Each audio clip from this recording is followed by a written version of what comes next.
Okay, it's Saturday, June 16th in Hitchcock, Texas. I'm Stephen Baker, son of Patricia Baker, and that's who you're seeing on camera. And she's going to tell us a quick story of the 110 acres that exist in Kentucky and how it come to be and where we're at now.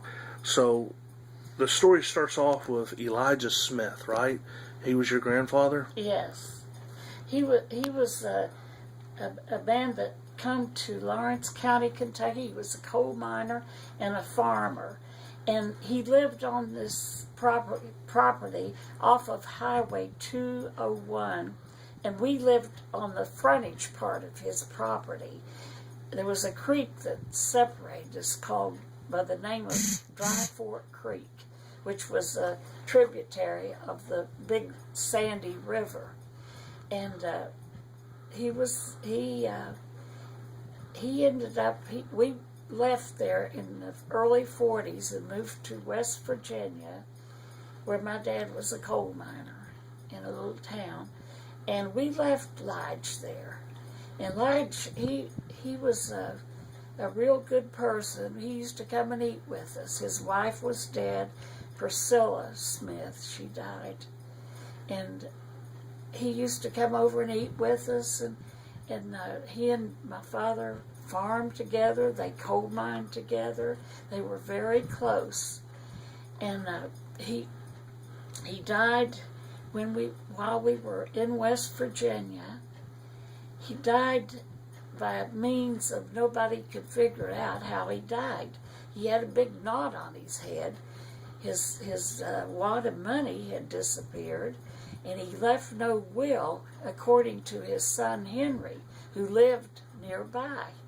So Henry Smith and his son Harvey Smith, they went to Louisa, which was the county seat, and they had a master commissioner draw up a will, and the will left him, Grandpa Lige's farm, our house, and our property, which that house was built by my mother's family, giving them $1,000 for a wedding present. Wow. And Lige was supposed to deed the land over to us. He never did get around to it. Yeah. So we lost the house and the land.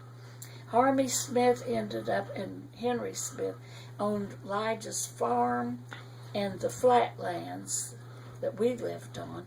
We inherited a hill and behind Lige's farm. Now tell me called some the of... Warshaller part of Okay. it. Tell me the names of some of James and Henry's brothers and sisters that you can recall.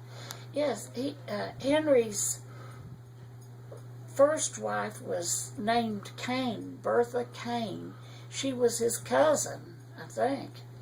And they had children by the name of Harmy, Lucille, Henrietta,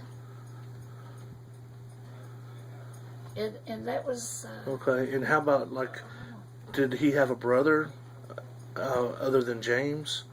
Oh, there was James, Elmer, Doc A. When you say Doc A, is that literally D-O-C-A? Yeah. Okay. They called him Doc A. He was a grocer in Catlettsburg, Kentucky. Okay.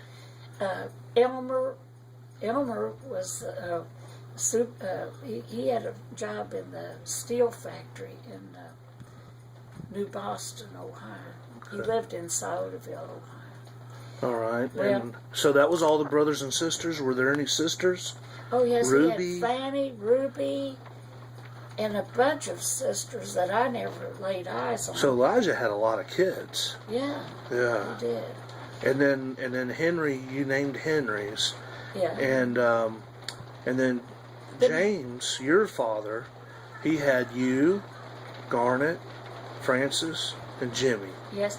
And Henry had married a missionary come out there from Chicago named Clarice.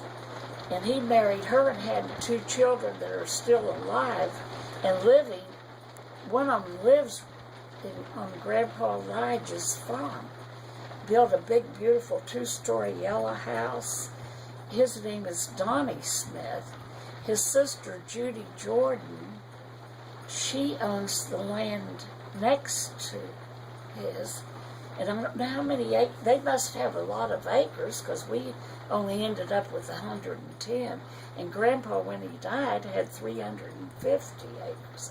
Well, they had a will drawn up in Louisa by a master commissioner that left my father and my mother and Dad's sisters and their husbands and families this hillside behind Elijah's farm.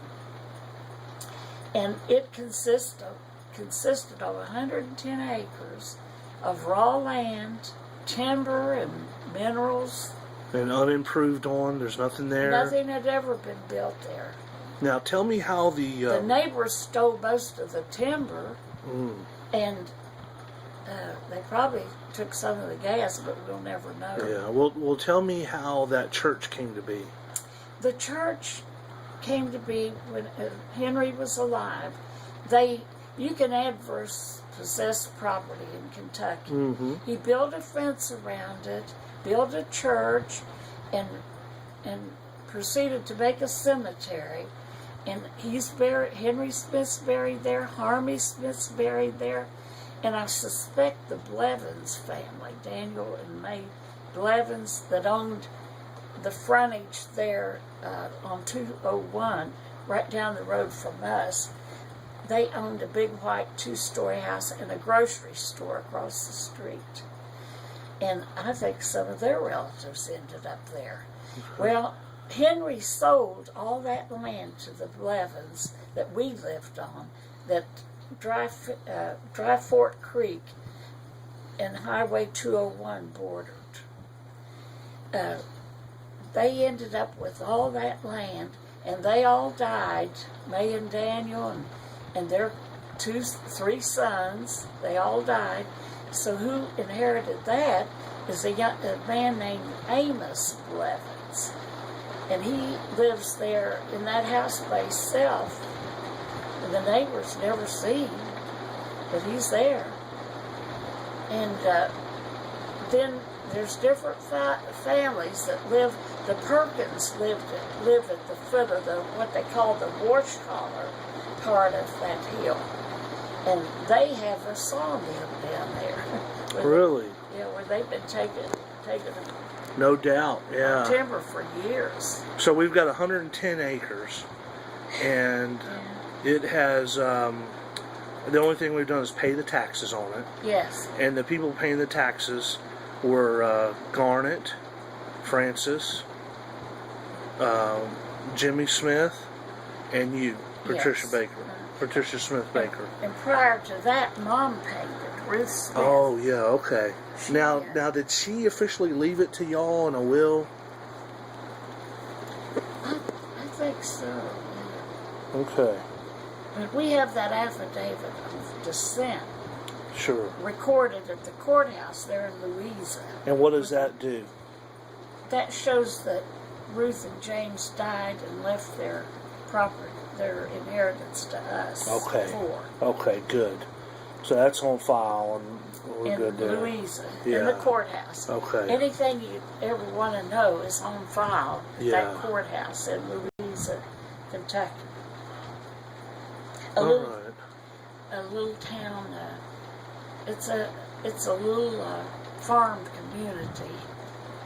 Now, And- when did your mother die, Ruth Smith? 1992. Okay. And when did your sister die, Francis died in 1993.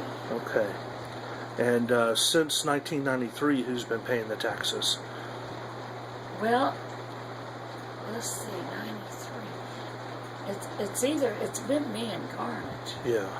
I'm not sure. I think she had handled it some, but she'd get all mixed. I mean, she was leaving and going to Iraq And now places. Jimmy has been paying also? Yes. Okay. So you, Jimmy, and Garnet have paid all this time? Yes. Since then, Yes, okay. that's who's paid the taxes. Okay. The sheriff sends me a statement each year. Taxes are due. then I send a check. Okay. So you're actually billed from the sheriff Yes. who says you owe these taxes Yes. based on the land that we have on record as being 110 yours. acres, yes. All right, good. All right.